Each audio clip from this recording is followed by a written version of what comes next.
allowing themselves to really move some anger can immediately create clarity in their world, or allowing someone to feel like a deep well of sadness can immediately change their stories about somebody who's died, etc. So that's how that works. That's how that part of it works, is if you allow the emotions to move, your stories change, period, every time. Welcome to The Art of Accomplishment, where we explore how deepening connection with ourselves and others leads to creating the life we want with enjoyment and ease. I'm Brett Kistler, here today with my co-host, Joe Hudson. All right, good morning, Joe. How are you? I'm good. We just had a connection course session at the end. We did this cohort thing, and so I got to do some hot seat coaching with some people. It was really fun. Nice. Yeah. Anything interesting come up from that?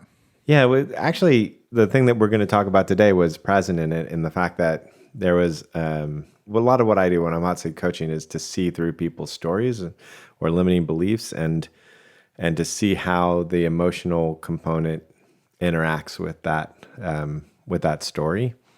And so I was noticing it a lot because I knew that's what we were going to talk about. And so it was really cool and very present for me.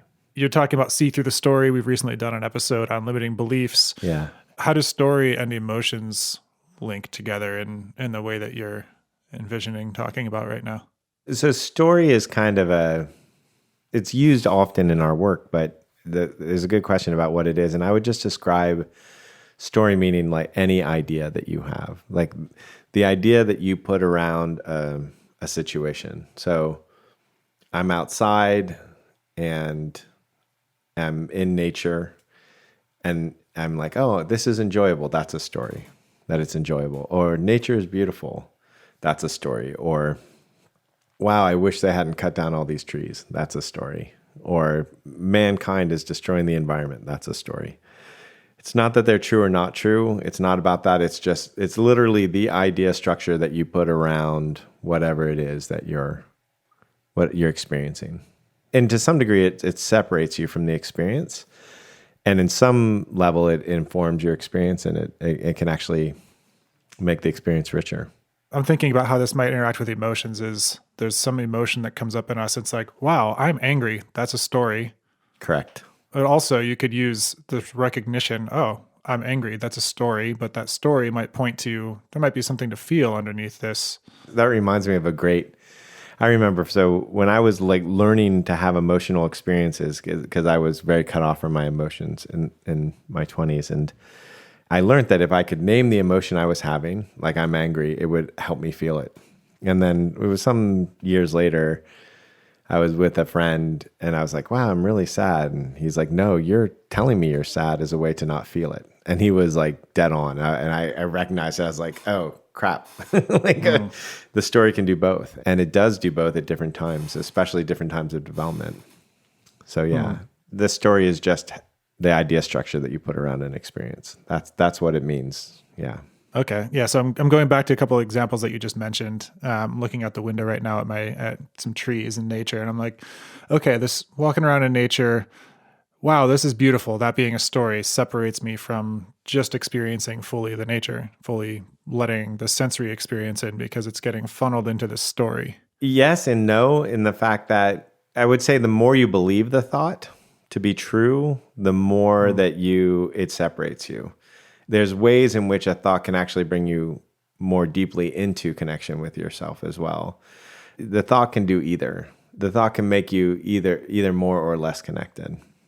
What I have noticed is that in deep emotional experiences, the stronger the story, the more stuck the emotional experience typically.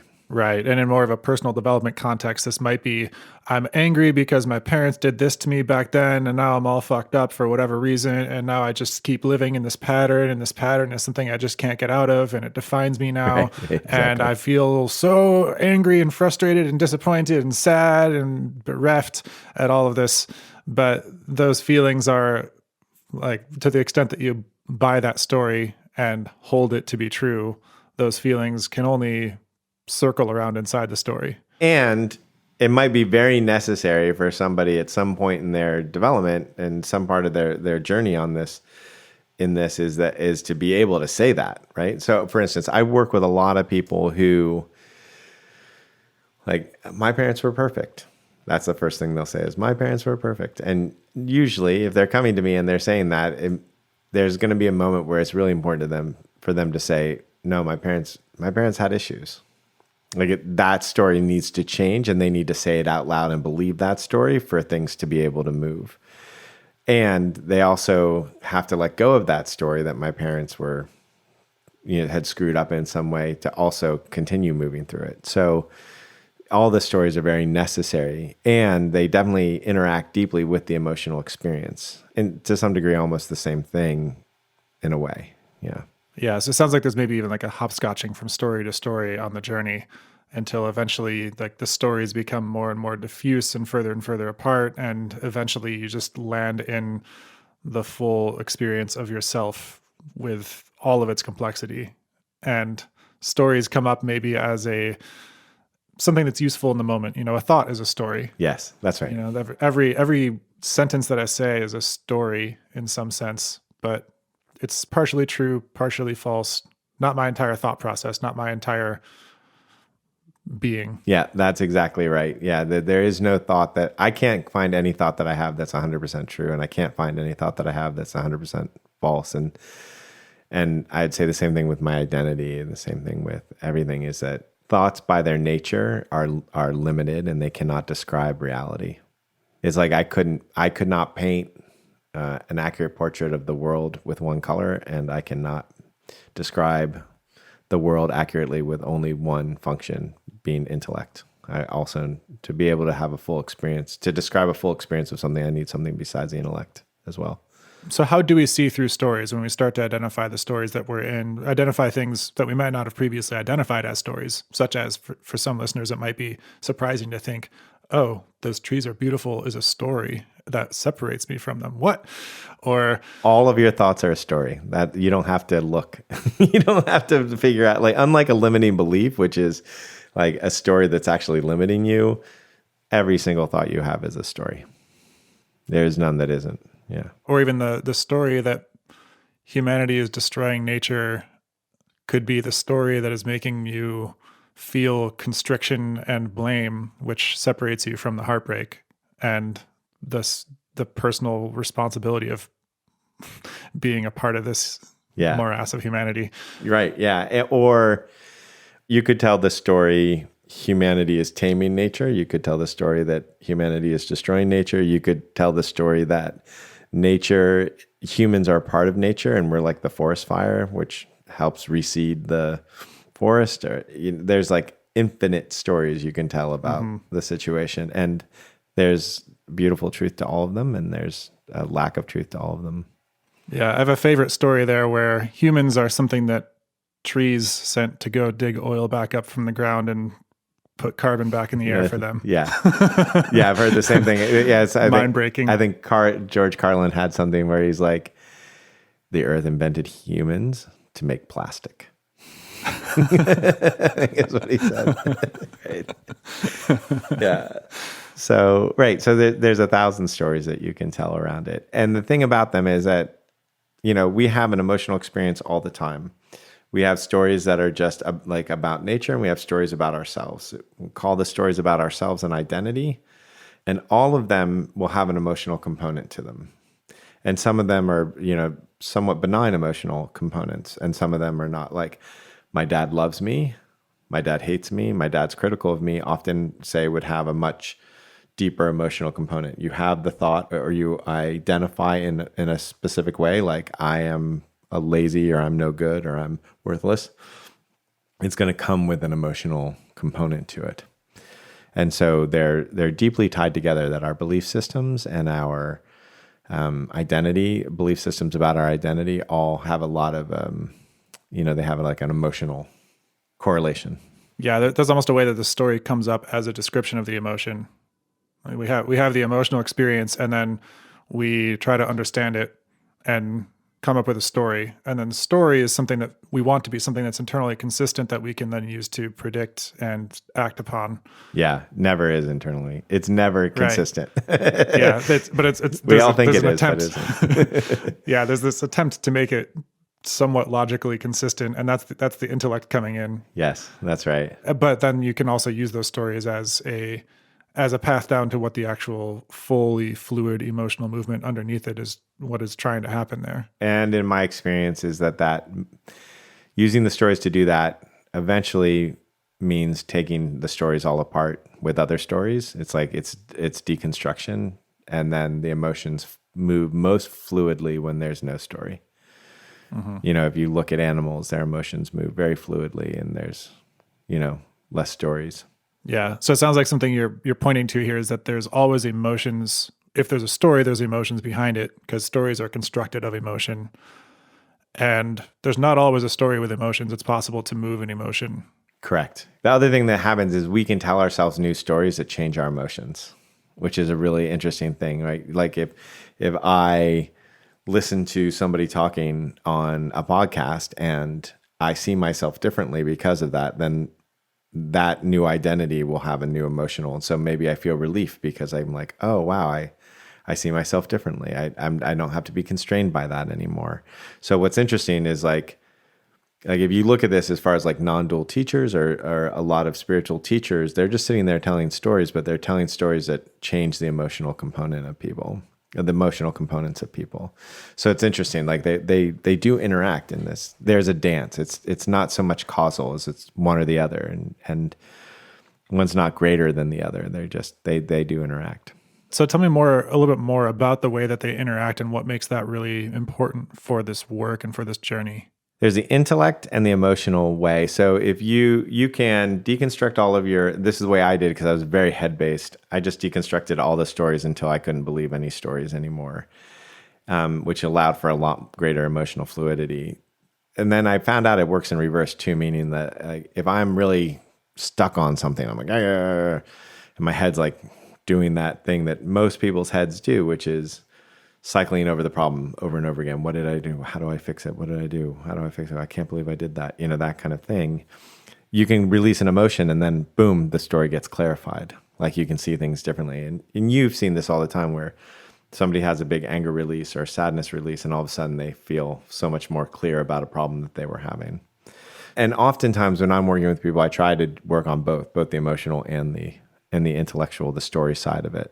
We have attempted to give an emotional developmental model in one of our podcasts, but most of the developmental models that are cognitive, they talk about getting to a place where you can't believe your own story, where you're using stories that are useful for you, not stories because you believe them. And so those are the ways, intellectually or emotionally, to see through the stories, to see that they're not true if you believe them. So how do they interact? It's like you said, I think you said it perfectly. There's always an emotional experience happening. As long as you're awake, there's an emotional, I would assume when you're asleep, but when you're awake, there's always an emotional experience happening. And sometimes there's story happening. And sometimes you're in a space of no thought, right? And there's no story happening, but the emotions are still occurring. Yeah. I think a lot of people are not very familiar with that place of not having thought. Or at least maybe they don't recognize that they are. There's times, but a lot of us really identify with always thinking. And the first time we have that kind of experience where thought drops and we're just in the emotional experience, it's very disorienting, because without a story, there's, what do I know about myself? What do I know about the world right now? What do I have to, is everything going to fall apart? Am I just going to dissolve into a puff of smoke right now? Yeah. What's going on? Totally. And yet we have experiences of it that people don't even know they're having. Like you in a wingsuit, I'm sure you had moments of full non-thought, right? It's just like presence. That was one of the draws of it. Exactly, right? Yeah. It was like, this is a moment that I'm not thinking about my taxes or the laundry or whatever I did wrong last week. Yeah. It's just presence with my environment and myself, and my body is doing the flying. Yeah. Or for some people, it's like they look at a vista and they have this moment, maybe it's 5 seconds or something, where they just like, and so when you're awestruck. Yeah, we have them. Awestruck is a way that it happens. And you're like, hey, where'd you go? I just spaced out. Like that we have them. But what's interesting is because we're not thinking during those times, the mind that is thinking has a hard time identifying them. I asked my daughter when she was like 9 years old, I said, hey, have you ever had that moment when you're looking out behind your eyes and you know that there's something greater than you looking out behind your eyes? Like it's vastness. And she's like, oh yeah, all the time. I was like, really? I was so surprised, And so I think it's something that's very natural that we lose track of, or we get, into our neurotic thoughts, into our churn, and we forget that it's happening, or that it's there, or it's possible. Yeah, I recall sometimes when I was younger having sort of like a stare, and I would just kind of zone out, and my consciousness would mix with this space, and I would just kind of be this not identity, and then I'd pop out of it for some reason. Somebody would say my name, and I'd just be like, okay, I just zoned out. And I even had like a story that developed around it of like, okay, I'm a little bit of a space cadet. And then, I get into doing like meditation retreats and things. And it's like, oh, wow, all this work to get back to something that eventually just feels like that place. Exactly. That's right. That's right. Right. And that's the interesting thing. The story gets so thick that even when you talk about people who have had what they would call awakening experiences, which I'll just say it's a shift of identity, meaning that when you're a little kid, you're like, you say to a little kid, like, hey, what does mom want for Christmas? And I want G.I. Joe with a Kung Fu grip. What does dad want? Dad wants a G.I. Joe with a Kung Fu grip. Because you see the world as you are the world in this like very personal way. And then as you get older, you can see it differently. You can see that I am different than my mom and I'm different than my dad. And then when the identity shifts to the universal, that's what let's just call that awakening for whatever purpose, right? And what happens is that there are people out there who have that shift of identity, and then they have a story that says, this is bad, I don't like this. And then there's another group of people where they're like, I've been working for this for like 20 years, and finally I got it. This is like a huge relief. So even that has a story to it, right? And so if you look at the readings of monks who have woken up and have this like great sense of freedom, and you read their stories, and then you go online and you read the stories of depersonalization disorder, about 70% of the stories of depersonalization disorder are almost identical to the monks waking up. So it's an amazing thing, right? We can even have stories around that. Yeah, something you pointed to there is this idea of like awakening not being a particular thing that happens once and it's complete. It's like the process of growing an identity as a child. You have these micro identities that come up for just a period of time, and then you grow out of them like you do a pair of shoes. And the moment of growing out of it is like the moment where you're in the unknown of, what if mom and dad don't want a G.I. Joe with a Kung Fu grip? What is real? Yeah. And then you sit in that, and then it consolidates into a new story. And somewhere in there's emotions that are moving. There's a subconscious reshifting. How do emotions then, when we move emotions, how does that change our story? You were alluding to this a little bit earlier. Yeah. So sometimes moving the emotions change the story. Sometimes moving the emotions help us discover the deeper story, like the next level of story that creates some freedom. And like I said, and lack of story often makes the emotions move much more fluidly. If you're not willing to feel the emotion, then there's a story in there that you haven't found. And so sometimes people can walk around feeling like, oh, I don't have a story, but they're not moving emotions. That actually seems to be like a very particular time of development where you see that happen. Yeah, there might be a subconscious shame that you're not even logically aware of to the point where you have a story around it, but that makes certain emotions, when they start to come up, just be somatically suppressed before you realize that they're there. That's right. And to find those emotions, you might go through a series of stories, starting in some form of therapy or coaching or something that brings you into contact with what it is in your life that, first of all, is being affected by this suppression. Yes. There's going to be some kind of frustration going on, or some kind of, depression or sadness, or some dis-ease. Some dis-ease. Yeah.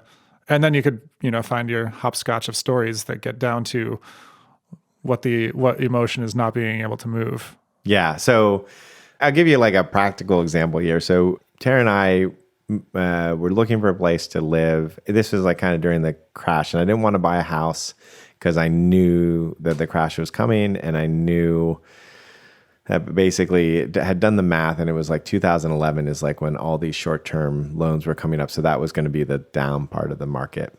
And so we rented. It took us a long time to find this rental. We were about a year away from where we wanted to buy. And we were friends with the neighbors who owned the property. And one day the neighbor yelled at our daughter, and Tara was like not accepting that. And so they kicked us out. And every time I drove past this house, I just got this kick in the stomach. I just got this kick, like, bam. And I would just drive quicker, like just try to push it down, try not to feel that experience. And one day I was like, you know what? No. I am going to feel this experience. So every time I drove by the house, when I felt that kick, I would just stop the car and I would feel it. And I would invite it. And I just like, yeah, okay. I want to like milk this thing for everything. Like, I'm not going to avoid this. I'm going to run right into it. And it took a little while. I can't remember, like 2 or 3 weeks, because I drove past it every day. And then all of a sudden it was like I could drive past that house with nothing but love. I had felt through all the pain of it, and there was nothing that I was trying to avoid. There was no more resistance to it. And in that, the emotion, my story changed from these people are assholes who screwed us to I could see their pain. I could see their anger. I could see all of them. It wasn't just one aspect of them anymore that I was looking at. And so that's how feeling your emotions can change your stories. Or, somebody allowing themselves to really move some anger can immediately create clarity in their world. Or allowing someone to feel like a deep well of sadness can immediately change their stories about somebody who's died, etc. So that's how that works. That's how that part of it works, is if you allow the emotions to move, your stories change, period, every time. Yeah. I can imagine how this could show up in interpersonal conflict as well. If someone has a story and you're really disagreeing with their story and you're trying to like deconstruct it and fight it, and then they're holding onto the story even tighter, then yes, they would. They're less likely to move the emotion and come to a deeper story that includes more of both of your shared experience. Yeah. I look at two people are having a conflict. It's like both of them don't feel seen and both of them don't feel like they're understood. So they can't soften, they can't move the emotions. If you allow both of them to feel seen and understood, then everything can move and change. So yeah, so a lot of times what people will do is they'll say, oh, I shouldn't have that. I shouldn't think that they're assholes, because they're trying to avoid the emotion. And so they'll tell themselves they shouldn't think this, they shouldn't think that, this story is bad, etc. Instead of going, oh, this is a story, it is what it is, and there's an emotion, let's feel the emotion. Or they could have the story of, I don't want this person to have a story about me. I don't like this story that I'm being, held to. And then that's also a story, and that locks your own emotions into place and interacts with the other. That's exactly right. Yeah. So how can you use the emotions to help find the deeper story? What is, I say use, like they're a tool to use, not some deep part of us. Yeah. So the story I have there is that I was in this party once, and I was noticing a trend of mine. And the trend was that anytime people were having superficial conversations, I would just be like pissed.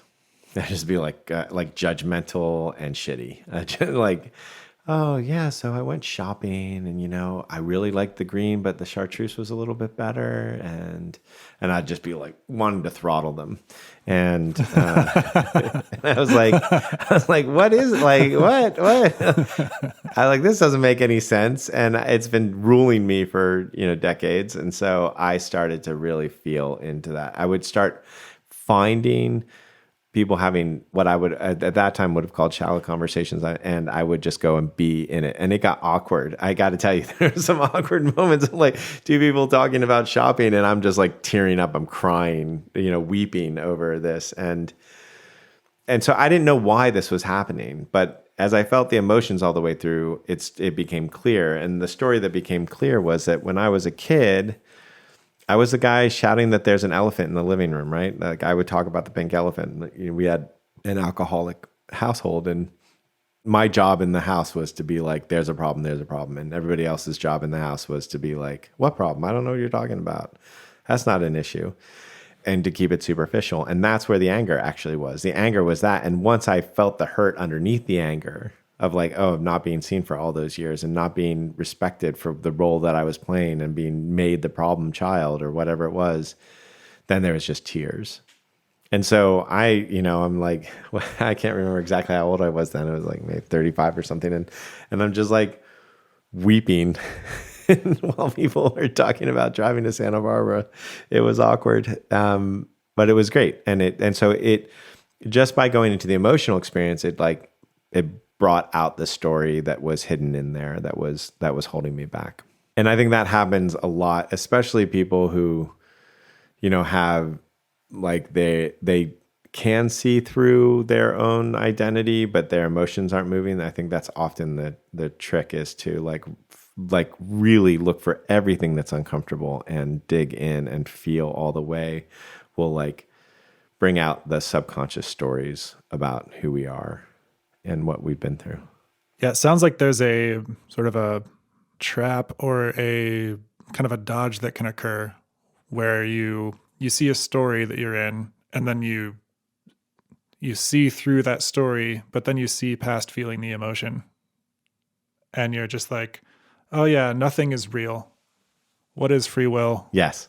Yeah, that's what I'm talking about. And you can do that and you will still be bothered the next time somebody is by the next time that somebody is having that superficial conversation, or the next time that somebody cuts you off, or whatever it is. You can overcome it in the moment. You can mentally kind of sidestep it, but it doesn't get you out of the pattern. If you want to get out of the pattern, you got to feel the emotion all the way through. Yeah. So diving a little bit deeper into this paradox, it's like the story is the pointer to the emotion, but the story also slows down the movement of the emotion if you cling to it. Yeah. So this is something that I discovered when Case died. So Case, who I think I've mentioned here before, he passed during his first silent retreat. I remember at that time, one of his close friends said to me, I told you the silence would kill him. This guy talked all the time, was always with people. Anyway, so he passed, and I, engineered a situation where his closest friends, a lot of people who'd done deep work with him, all sat in a circle, and we all just kind of had a session together where it was just like, hey, let's have this. Let's all express what's going on for us. And what I noticed at that point is not at that point, but over the next months, is that the stronger the story, the longer the grief cycle took for them. There was lots of stories, right? He was happy it was a perfect time for him to go, or he died too soon. He was only 54, or he was like the light of my life. I can't live without him. Like, the stronger the story, the more personal the story was, just the slower the grief process was for people. And I remember at my time, I was like, none of those stories existed for me. It was interesting because when everybody was kind of doing their thing, and when it got to me, I like just wailed and got really angry. I got really pissed, and I couldn't describe why. There didn't make any sense to be pissed, and it just like moved right through me, and like my grief cycle was very short with Case. And so I've just noticed that generally. And in fact, I had a client the other day saying, you just finished, one of the things I'll do for like my L10 clients, the clients who are executives, is if they want to do a silent retreat, I will guide them through a silent retreat, and we'll talk to them for 15 minutes a day and just help them negotiate their experience. And that's not the right word for it. I will help them see what they might be avoiding, and then give them some sort of instruction to put themselves right in that spot. And after this retreat, this woman she was crying, and she's like, I don't know why I'm crying. And I was like, great. And she was disturbed by it, and I thought it was wonderful. I'm like, oh, this is great, because that means it's going to move very quickly, and like, it's great. Like, you don't need to have a reason to have an emotional experience, and it will present itself to you most likely afterwards. Whereas she was like, wait, I'm crying for no reason. Something must be wrong. Like, what's wrong with me? And Yeah, so, and then blocking the emotion for that, waiting till it's figured out. yes, before it can exactly. move. Exactly. Yeah, exactly. So that's exactly, it became the way to block the emotion. And so I cry weekly, usually, get angry regularly. And almost all the time, I don't know why. I don't have a reason. I don't have a story. I don't have like, oh, this happened and therefore this happened. It's just stuff moving. It's just the emotional experience moving. And probably before we had thoughts, we had emotional experiences. I mean, who knows what kind of thoughts all mammals have, but all mammals have these emotions. And so, yeah, it's like, and they move so much quicker that way, so much nicer. Something else that comes up here around emotions that came from the story of Case and the funeral. I recently had a good friend die a couple months ago, and I went through the stages where everybody was posting things like some thoughts, and all these thoughts are some form of story, and you could see people in different stages of their process, different stages of story. Yeah. And I wanted to write something for him too, and like post it to Facebook too, so that our community could see it. Yeah. And I recall just going from story to story. I'd write something and I'd like see that it was story, and I'd feel the emotion underneath it, and I'd write. And I did this process for a couple of weeks, and then eventually it just dissolved and I didn't have anything to say. Yeah. And then I had this story that I'm like, I should have something to say. Like, my fucking friend died. What the fuck? I should have something to say on Facebook, like a couple of paragraphs of words about this human that I loved. And it just dissolved. And I was just like, the story that I have to write something is gone too. Yeah. But there's also a weird paradox there, which is, well, here we are in a podcast, and we're talking about a lot of our experience, but sitting down and writing something, sometimes we want to have a story. Of course. Yeah. And like a story is a way that we can convey, our life and our experience for others to consume.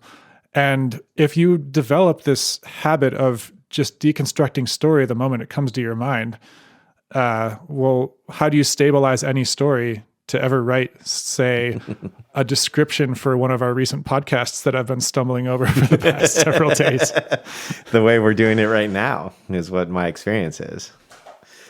Yeah, I mean, we're sitting here. I told 3 stories. You just told me a story, and there's a way in which they all dissolve as soon as you tell them.